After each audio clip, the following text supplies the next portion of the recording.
Hebrew ভাষায় বাল মানেই প্রভু, মালিক বা স্বামী।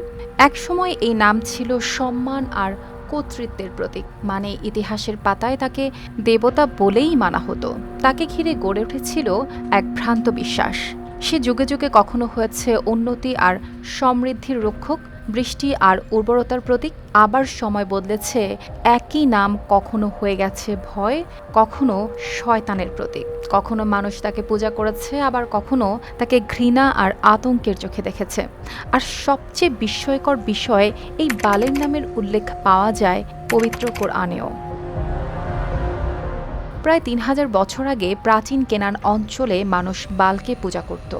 তাদের বিশ্বাস ছিল বৃষ্টি, ঝড় আর ফসলের উপর নিয়ন্ত্রণ ছিল তার হাতে। কৃষি নির্ভর সেই সমাজে বৃষ্টি মানেই জীবন, তাই বাল হয়ে উঠেছিল জীবনের গুরুত্বপূর্ণ এক অংশ।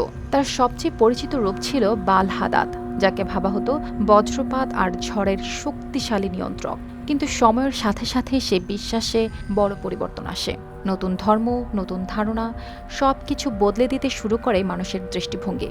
হিব্রু বাইবেলে বালকে বলা হয় ভ্রান্ত উপাস্য। তার পূজা নিষিদ্ধ করা হয়। পবিত্র কোরআনে সূরা আস-সাফফাতে নবী ইলিয়াস আলাইহিসসালাম তার জাতিকে প্রশ্ন করেন, তোমরা কি বালের উপাসনা করো আর সর্বোত্তম স্রষ্টাকে ছেড়ে দাও? এই প্রশ্ন শুধু সেই সময়ের জন্য নয়, বরং সব যুগের মানুষের জন্য এক সতর্কবার্তা। এখান থেকেই বালের ইমেজ বদলাতে শুরু করে। যেখানে একসময় পূজা ছিল, সেখানে শুরু হয় প্রত্যাখ্যান।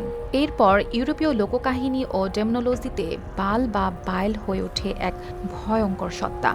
বিশেষ করে আর্টস গোয়েশিয়া বইতে তাকে দেখানো হয়েছে নরকের রাজা হিসেবে। ৩টি মাথা, মানুষ, ব্যাঙ আর বিড়ালের রূপে। বলা হয় সে অদৃশ্য হতে পারত এবং সক্ষম ছিল মানুষের ওপর প্রভাব ফেলতে।